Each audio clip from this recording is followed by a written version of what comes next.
Recently in the Battlefield 1 CTE, DICE have decided to update the Suez map. Now I'm not sure if any of you guys have played this in the past, but it has been an absolute abomination in terms of map design.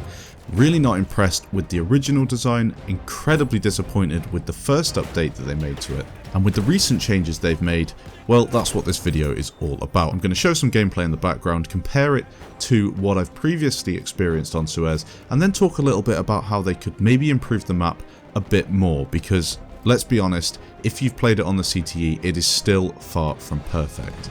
So looking back to the original map design, we had 3 flags in a row which were later expanded to 5. Very linear, and not really something that lends itself towards good gameplay. If you've ever played linear maps before, such as Locker, such as Metro, it kind of tears opinion. Some people really enjoy it because obviously it means there are lots of choke points, lots of, teams butting heads against each other in the middle of the map where you're throwing grenades and exchanging fire. A bit of an attrition warfare, which in its own way it can be fun.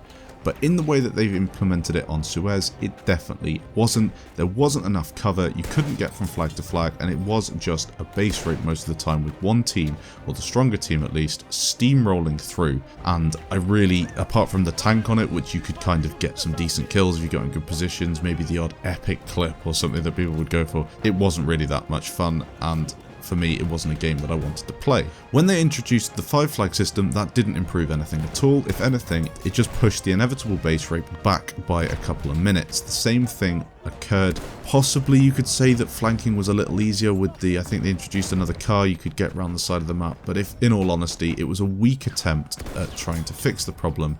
And even with the reduced size of capture points, it still didn't change much, and I was again very disappointed in that update.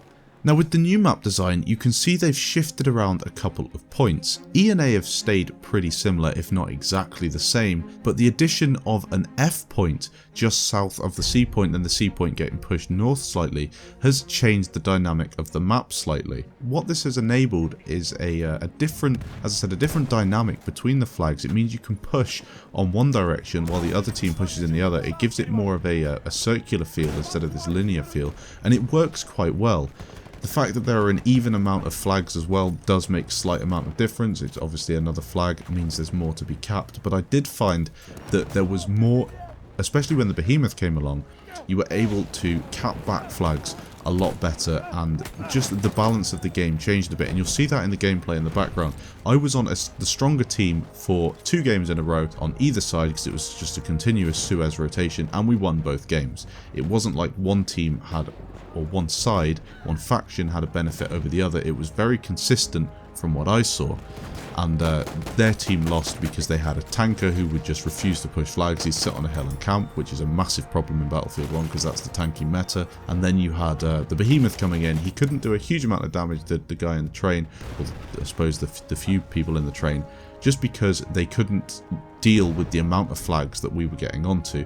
And of course, Foxtrot being so far away from the train track, it meant that there was a little bit more cover over there. So I thought that worked really well. One of the big issues I did find with the map though still is the complete lack of cover. I'm not really too sure what it is with the design in Battlefield 1, but there's no cover where you'd expect it in a lot of the close quarters situations, and a lot of flags, a lot of the choke points. And with buildings so destructible and so prone to just falling down and collapsing because of the amount of grenades that you can have, I thought that was a big problem. It would have been nice to see maybe wrecks of vehicles or something along those lines that can't be destroyed, that are solid, not on fire, because again, fire is a massive issue in this game. Your soldier seems to be doused in petrol. You go near a flame and you go up like a Roman candle. So it would be nice to have some solid cover that just was simple, solid cover, like in the old Battlefield games, whether you go to Battlefield 4, 3 or Bad Company 2, they used to have lots of shipping containers around the place. Something similar to that I think would work. Obviously not a shipping container, but some metal structure that cannot be shot through, grenades can't go through, it's got a roof structure over your head so you can't be spammed by mortars. Solid cover, and it will make all the difference in a map like this.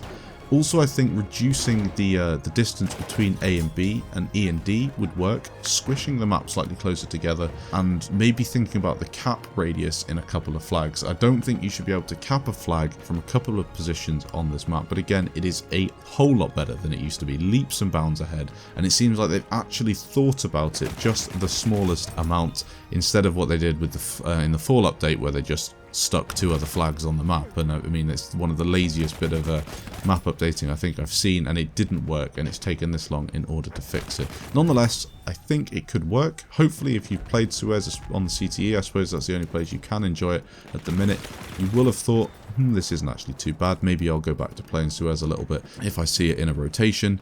One thing I would like to mention that I think would help this map enormously: get rid of tanks on this map, possibly think about introducing them halfway through a game, and then bring in more transport vehicles. Why they haven't got 3 or 4 transport vehicles on either side, I do not know, because they're not difficult to kill. A couple of grenades kills them.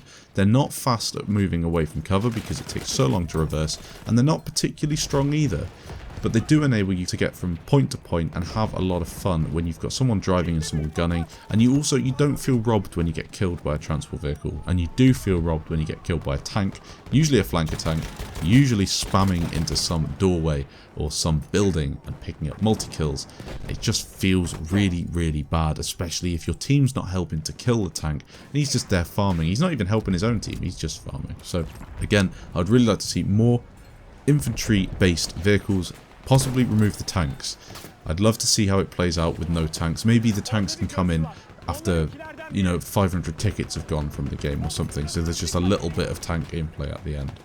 Let me know what you think of this. If you do agree with me, I'd love to know down in the comments. If you don't, again, this is not a set fact, this is just an opinion, and I'd love, especially if you played the game, let me know how you think it plays.